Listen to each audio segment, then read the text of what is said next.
ஆதாரமாக நாம் எடுத்துக்கொள்ளக்கூடிய வேத பகுதி சங்கீதம் 22ஆம் சங்கீதம் வசனங்கள் 6, 7, 8வது வசனத்தை நாம் வாசித்து நாம் சிந்தனை செய்வோம். 6ஆம் வசனமும் 7ஆம் வசனமும் 8ஆம் வசனம். நானோ ஒரு புழு, மனுஷன் அல்ல, மனுஷரால் நிந்திக்கப்பட்டும் ஜனங்களால் அவமதிக்கப்பட்டும் இருக்கிறேன்.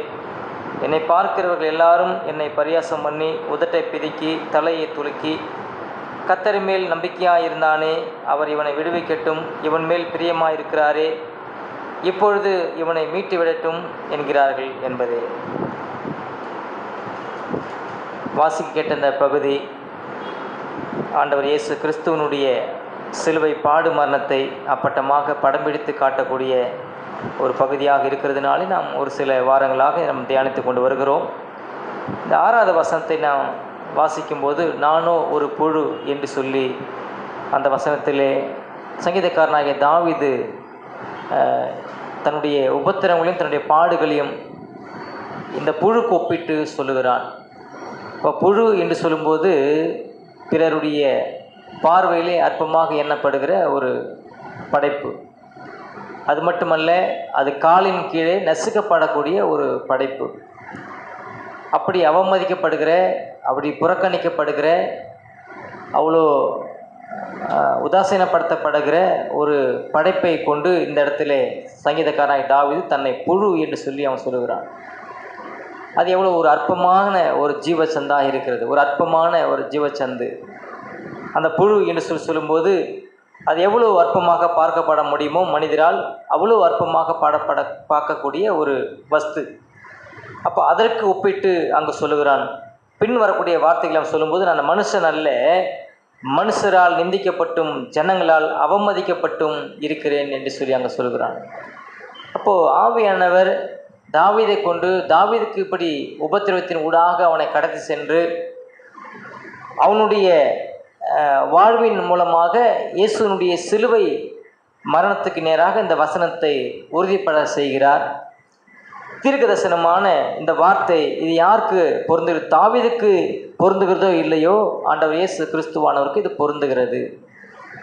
அப்போ அவரும் அங்கே கொல்கதா மலையிலே அவர் சிலுவையை சுமந்து கொண்டு போகிற வேளையிலே அங்கு ஒரு புழுவை போல சேவர்களாலே அங்கு அடிக்க செய்தார், துன்புறுத்த செய்தார், பாடுகளையும் உபத்திரமும் அவர் ஏற்க செய்தார் என்பதாக நாம் பார்க்கிறோம். அது மட்டுமல்ல, அதுக்கு முந்தின இரவு நாம் பார்த்தோம் அப்படின்னு சொன்னால், பிலாத்து அரண்மனையிலே ஒரு இரவு முழுவதும் அவரை சித்திரவதைக்குள்ளாக படுத்துகிறதை நாம் பார்க்க முடியும்.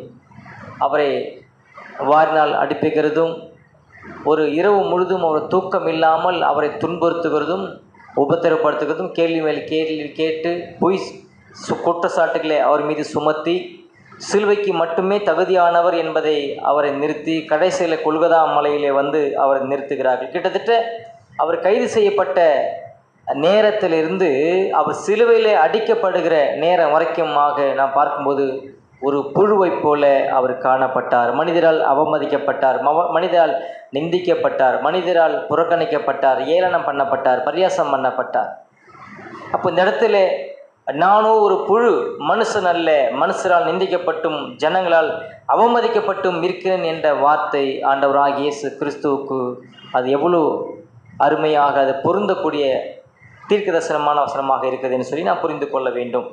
இரண்டாவதாக நான் பார்க்கும்போது 7ஆம் வசனத்தை நான் பார்க்கும்போது, என்னை பார்க்கிறவர்கள் எல்லாரும் என்னை பரியாசம் பண்ணினார்கள், உதட்டை பிதுக்கி தலையை துலுக்கி என்று சொல்லி பார்க்குறோம். நாம் சுவிசேஷ புத்தகத்திலே நான் வாசித்து பார்க்கும்போது மத்தேயுவாக இருக்கட்டும், மார்க்காவாக இருக்கட்டும், லூக்காவாக இருக்கட்டும், இந்த 3 ஆசிரியர்கள் இந்த வசனத்தை அவர்கள் சொல்லும்போது அவர் சொல்லுகிறார்கள், இயேசு தொங்கிக் கொண்டிருக்கிற அந்த சிலுவையை பார்த்து சொல்கிறார்கள், இவன் தேவன் மேலே நம்பிக்கையாக இருந்தானே, இவன் தேவன் மீது பற்றுதலாக இருந்தானே, இவன் தேவனுடைய குமாரனாய் இருந்தால், இவன் தேவனுடைய மகனாய் இருப்பாயானால் இவனை ரட்சித்துக் கொள்ளட்டும் என்று சொல்லி கீழே இருந்த ஜனங்கள் எல்லாம் உதட்டை பிதுக்கி அவரை பரியாசம் பண்ணார்கள் என்பதாக பார்க்கிறோம். அது மட்டுமல்ல, இந்த கீழே இருந்த ஜனங்கள் மட்டும் பரியாசம் பண்ணலை, வலது பக்கத்தில் இருந்த கள்ளனும் இடது பக்கத்தில் இருந்த கள்ளனும் அவரை அப்படியாக பரியாசம் பண்ணார்கள். என்னவென்று சொல்லி பரியாசம் பண்ணாங்கன்னு சொன்னால், நீர் தேவனுடைய குமாரனை என்னால் உன்னையும் ரட்சித்துக்கொள், எங்களையும் ரட்சித்துக்கொள் அப்படின்னு சொல்லி அவர்களும் பரியாசம் பண்ணினார்கள் என்பதாக நான் பார்க்குறோம். அன்பானவர்களே,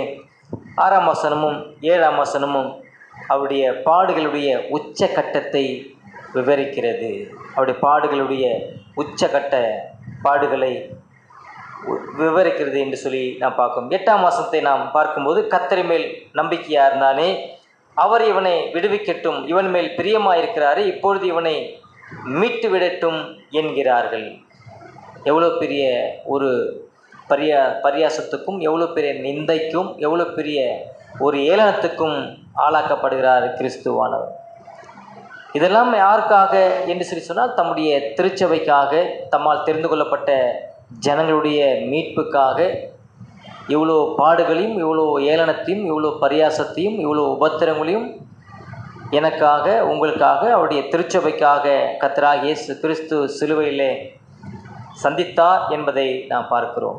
ஆகவே இந்த காலை நேரத்திலே நாம் கடந்து வந்திருக்கிறோம். திருவிருந்திலே விசேஷமாக நாம் அனுசரிக்கும்படியாக வந்திருக்கிறோம். திருவிருந்தை நாம் பார்க்கும்போது, எனக்காக, என்னுடைய பாவத்துக்காக இயேசுவானவர் ஒரு புழுவைப் போல அவர் துடித்தார். ஒரு புழுவைப் போல அற்பமாக எண்ணப்பட்டார். ஒரு புழுவைப் போல அவர் ஏளனம் பண்ணப்பட்டார், பரியாசம் பண்ணப்பட்டார். தேவனால் கைவிடப்பட்டார். ஜனங்களாலே அவமதிக்கப்பட்டார். ஜனங்களாலே ஏளனம் பண்ணப்பட்டார். பிதாவாகிய தேவனால் கைவிடப்பட்டார். அவருடைய சீசர்களாலே கைவிடப்பட்டார். இவ்வளோ பெரிய பாடுகள் வழியாக அவருடைய சிலுவை மரணத்தை நிறைவேற்றி முடித்திருக்கிறார். இதை விசுவாசித்திருக்கிற ஒவ்வொருவருக்கும், இதில் பங்கெடுக்கிற, இதில் கலந்து கொள்ளக்கூடிய சிலாக்கியத்தை கடவுள் கிருபையாக கொடுத்திருக்கிறார். குறிப்பாக அவருடைய திருச்சபை கொடுத்திருக்கிறார். அவருடைய திருச்சபையை குறித்து நாம் வேதத்திலே வாசித்து பார்க்கும்போது, அப்போஸ்தலர் 28:20ஆம் வசனத்தை வாசிக்கும்போது, தேவன் தமது சுய இரத்தத்தினாலே சம்பாதித்து கொண்ட திருச்சபை என்று சொல்லுகிறார். தேவன் தமது சுய இரத்தத்தினாலே சம்பாதித்து கொண்ட திருச்சபை யாரை கொண்டு? தம்முடைய குமாரனை கொண்டு தம்முடைய திருச்சபையை அவர் சம்பாதித்தார். எனவே இந்த நிச்சயத்தோடு இதில் நாம் கைகள் வைக்கும்படியாக நாம் அழைக்கப்பட்டிருக்கிறோம். இதில் தொடர்ந்து நாம் முன்னேறி வர வேண்டும் என்று சொல்லி இந்த வேத பகுதியிலிருந்து நாம் கற்றுக்கொள்ளக்கூடிய ஆவிக்குரிய பாடமாக இருக்கிறது. சீசர்களெல்லாம் வரவழைத்து அவர்களுக்கு முன்பாக இதை தொடர்ச்சியாக செய்யுங்கள் என்று சொல்லி அதை அனுசரிக்கும்படியாக சொல்லி ஆசீர்வதித்து தந்தார் என்பதாக நாம் புதிய ஏற்பாட்டினுடைய சத்தியத்தில் நாம் பார்க்கிறோம். ஆகவே இதை நாம் தொடர்ந்து 2 காரியங்கள் நடக்கும் வரைக்குமா இதை அனுசரிக்க முடியாது நம்ம இருக்கிறோம். ஒன்று, நம்முடைய மரணால் மட்டும் இதை நாம் அனுசரிக்க நாம் அழைக்கப்பட்டிருக்கிறோம். இன்னொன்று, இயேசுவானவர் இந்த பூமியிலே வரும் மட்டுமாக நாம் அனுசரிக்கும்படியாக அழைக்கப்பட்டிருக்கிறோம். ஒன்று என்னுடைய மரண நாள் மட்டும், இன்னொன்று அவருடைய வருகை நாள் மட்டும் இதை அனுசரிக்க திருச்சபையானது கடமைப்பட்டிருக்கிறது. திருச்சபையில் இருக்கக்கூடிய மக்கள் கடமைப்பட்டிருக்கிறார். திருச்சபையிலே குறிப்பாக மீட்டு கொண்டவர்கள் கடமைப்பட்டிருக்கிறார்கள். தொடர்ந்து இந்த சிந்தையோடு கூட இதில் அனுசரிப்போம். கர்த்தர் தாமே இந்த சிந்தனை நமக்கு ஆசீர்வதித்து தருவார்.